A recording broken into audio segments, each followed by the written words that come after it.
Assalamualaikum warahmatullahi wabarakatuh. Shalom, Om Swastiastu, Namo Buddhaya, salam kebajikan. Halo teman pemilih, apa kabar semuanya? Semoga teman pemilih sehat selalu. Selamat datang kembali pada acara Bilu, Bincang Pemilu, KPU Kota Binjai, bersama saya, Kristi Febrina, yang akan memandu acara hari ini dengan topik yang tak kalah menarik, yaitu partisipasi masyarakat dalam pemilu dan pilkada serentak tahun 2024 Kota Binjai. Teman pemilih, setiap 5 tahun sekali kita ikut berpartisipasi dalam pesta rakyat atau juga disebut dengan pesta demokrasi, baik itu pemilu legislatif, pemilihan presiden, maupun pemilihan kepala daerah. Tapi tahukah teman pemilih bahwa menggunakan hak pilih bukan hanya sekadar datang ke TPS dan mencoblos? Disinilah peran partisipasi masyarakat menjadi penting. KPU menyediakan berbagai program agar masyarakat bisa memahami proses pemilu, hak dan kewajiban pemilih, serta bagaimana memastikan suara kita aman, sah, dan digunakan dengan penuh kesadaran. Nah, tahun 2004 kemarin, kita ngalamin momen yang besar. Ada pemilu buat pemilih presiden dan wakil presiden, DPR, DPD, DPRD, dan lanjut di tahun yang sama, juga kita mengalami yang namanya pilkada serentak, buat memilih gubernur dan wakil gubernur, bupati dan wakil bupati, serta wali kota dan wakil wali kota. Partisipasi masyarakat itu nggak cuma datang ke TPS, nyoblos, celup tinta, lalu pulang. Tapi kita juga harus menjadi pemilih yang bijak. Nah, untuk itu, apa-apa saja kiranya partisipasi masyarakat dalam pemilu dan pilkada? Pada kesempatan kali ini, kita telah hadir anggota KPU Binjai, Bapak Ari Nurwanto, selaku narasumber dari Divisi Sosialisasi Pendidikan Pemilih, Partisipasi Masyarakat dan Sumber Daya Manusia. Halo Bapak, apa kabar? Halo Kristi. Selamat datang ya Bapak, terima kasih telah menyediakan waktunya untuk hari terima podcast kasih. Hari ini. Boleh kita bincang sedikit ya Iya, Pak? haruslah bincang pemilu itu bukan hanya tentang pemilu saja, tapi bagaimana informasi kepemiluan itu sampai kepada masyarakat. Karena masyarakat kalau tidak tercerahkan, tidak tersampaikan, bagaimana dia mengetahui pemilu? Iya. Kan begitu.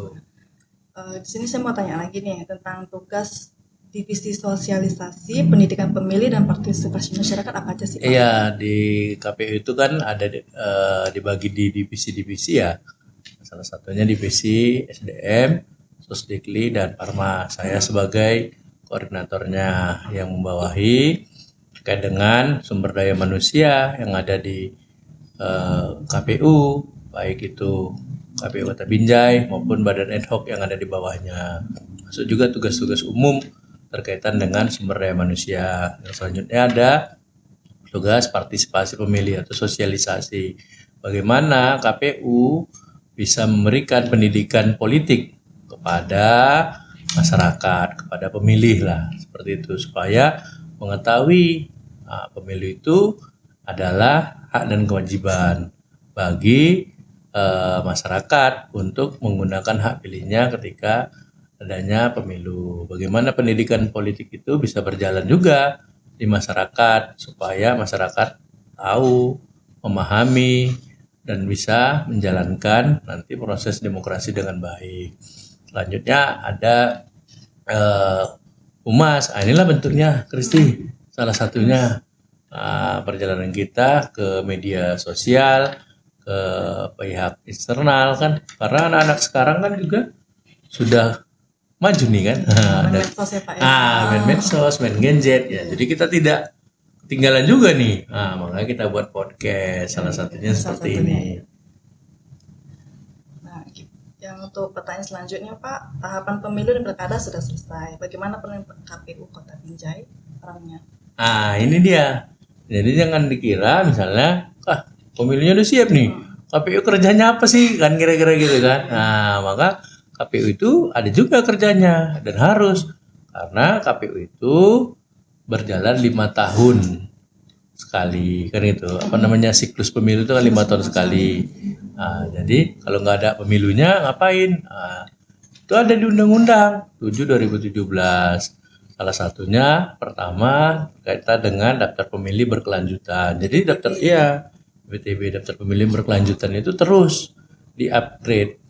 Ya kan? Yang kedua terkaitan dengan partai politik. Partai politik juga terus di-upgrade. Apa itu kepengurusannya, tempatnya, anggotanya, dan sebagainya. Selanjutnya apa? Melakukan sosialisasi, melakukan pendidikan politik pendidikan pemilih kepada masyarakat. Kepada siapa misalnya seperti itu. Ya, ini kan mesti tahapannya apa namanya anak sekolah misalnya gitu kan. Nah, bisa kita kasih pendidikan pemilih kepada anak sekolah atau yang sudah berumur 17 tahun kan gitu kan atau akan nanti menjadi pemilih di 2029. Itu tugas kita. KPU kalau memang tidak ada tahapan pemilu yang lagi berjalan. Jadi Pak, kalau misalnya masyarakat luar gitu, misalnya mengundang KPU-nya sendiri untuk sosjiklih ke daerah mereka gitu, Oh ya harus lah. Harus.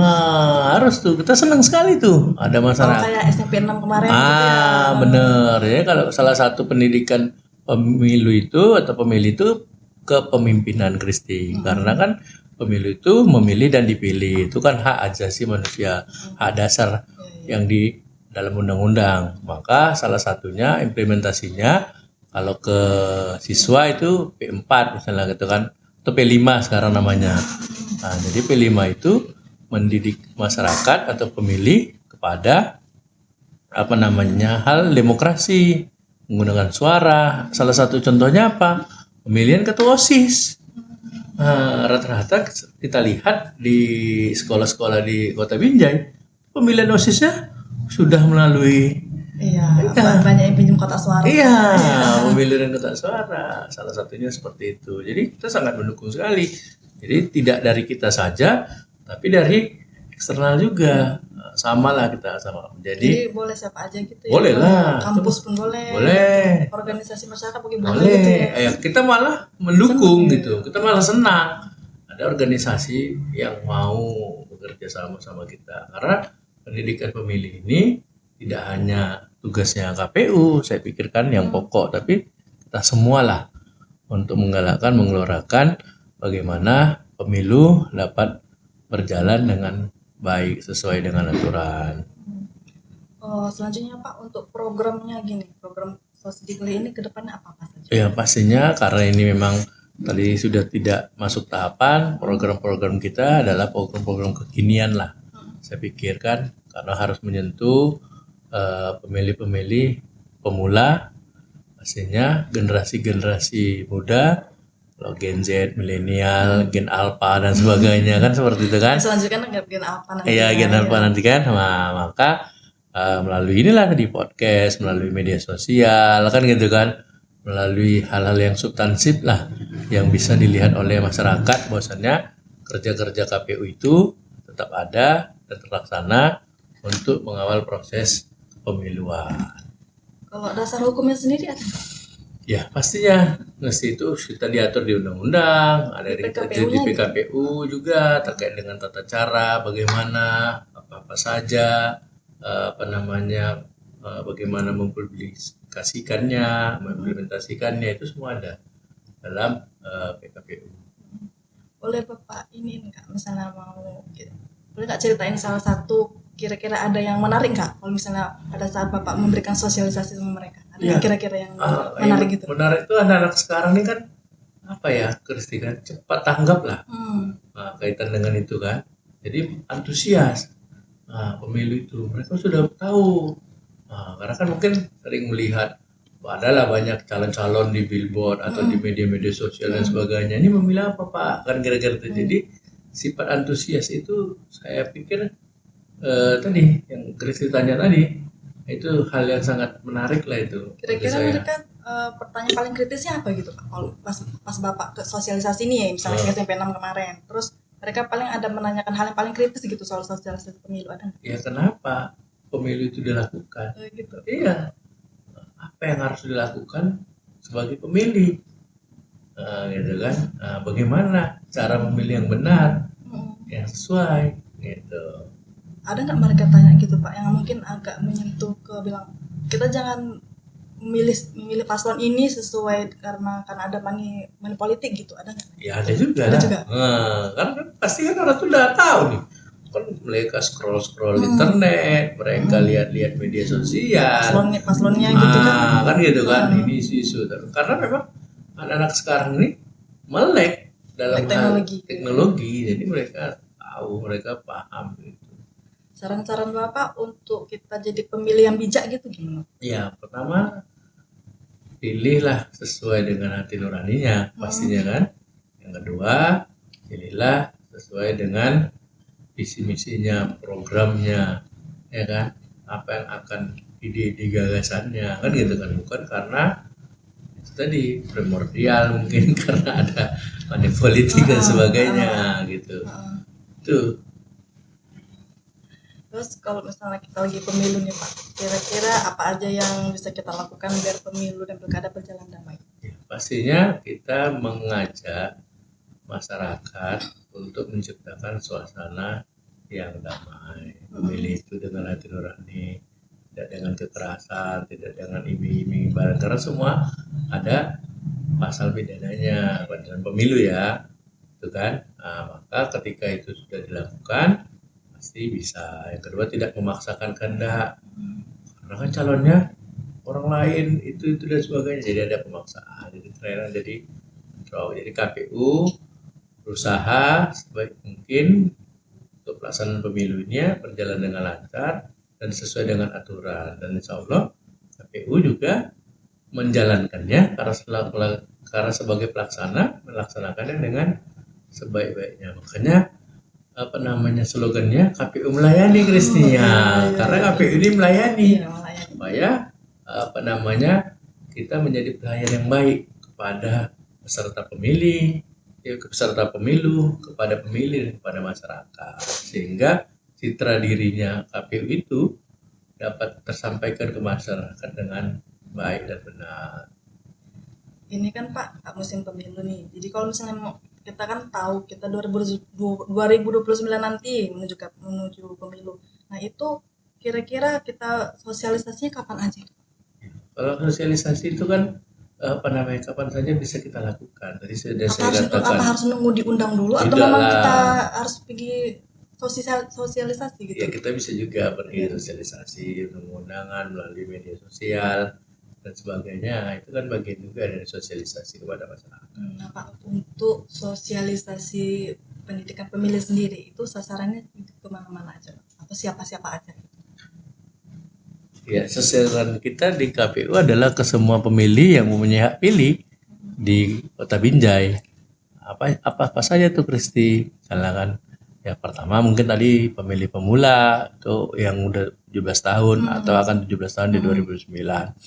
Ada juga tokoh-tokoh masyarakat, tokoh adat, tokoh pemuda, tokoh mahasiswa dan sebagainya. Ada juga komunitas kesukuan mungkin, atau agama mungkin dan sebagainya, kan seperti itu. Atau juga bisa ke kelompok-kelompok rentan, kelompok-kelompok disabilitas, kaum marginal dan sebagainya, petani, buruh dan sebagainya, itu kita masukin. Semakin luas kita melakukan sosialisasi atau semakin masif kita melakukan, harapan kita pelaksanaan pemilu, kesadaran pemilu di masyarakat itu berjalan dengan baik, berjalan sesuai dengan aturannya, seperti itu. Ini Pak saya mau tanya lagi nih. Gitu. Jadi kira-kira kalau misalnya ada yang golput itu kayak mana? Ya kalau golput itu kan hak loh, nggak boleh kita, Tapi kan kita nggak kan boleh misalnya- kita. kita kan udah sosialisasi nih terus tiba-tiba kita tengok ada yang golput, kita kecewa nggak? Iya pastinya lah kalau seperti itu, karena harapannya makin tinggi partisipasi, parameternya adalah makin tinggi kualitas pemilu atau kualitas demokrasi, itu seperti itu. Jadi ibaratnya kita udah hayo-hayo nih, udah usaha-usaha nih, ternyata ini juga kan gitu. Jadi harapannya ya ada masyarakat untuk hadir ke TPS, datang menggunakan hak pilihnya, jangan golput gitu. Oke Pak, pertanyaan terakhir, bagaimana meningkatkan media sosial KPU Kota Ya, Binjai? ya itu kita memang harapannya jangkauan dari media sosial kita ini dapat terlaksana lah, dapat tercapai. Karena kan memang follower nih gitu. Kita ada Instagram, kita ada TikTok, kita ada Facebook, kita ada Gitu. YouTube. Nah, maka kita harapkan ya masyarakat juga like atau follow atau mengikuti media-media sosial kita, dan kita juga dalam setiap event, dalam setiap sosialisasi, dan dalam setiap kegiatan kita selalu loh mencantumkan. Nah ini hal yang baru nih podcast kita nih kan. Nah ini juga harapannya nanti bisa tersosialisasikanlah kepada masyarakat. Ayo warga Kota Binjai, ayo mau tahu tentang kabar pemilu loh, ada di KPU Kota Binjai. Baik, Pak. Terima kasih. Kita sudah sampai di penghujung acara. Terima kasih buat Bapak Ari yang sudah bersedia meluangkan waktunya. Semoga Bapak sehat selalu, sukses selalu ya, Pak. Oke. Teman pemilih, sampai jumpa di Bincang Pemilu selanjutnya. Apabila teman-teman ada kritik, saran, atau pertanyaan, boleh tulis di kolom komentar. Selanjutnya, jangan lupa untuk follow, like, comment, share akun kita supaya bermanfaat untuk kita semua. Terima kasih teman pemilih telah menonton. KPU melayani.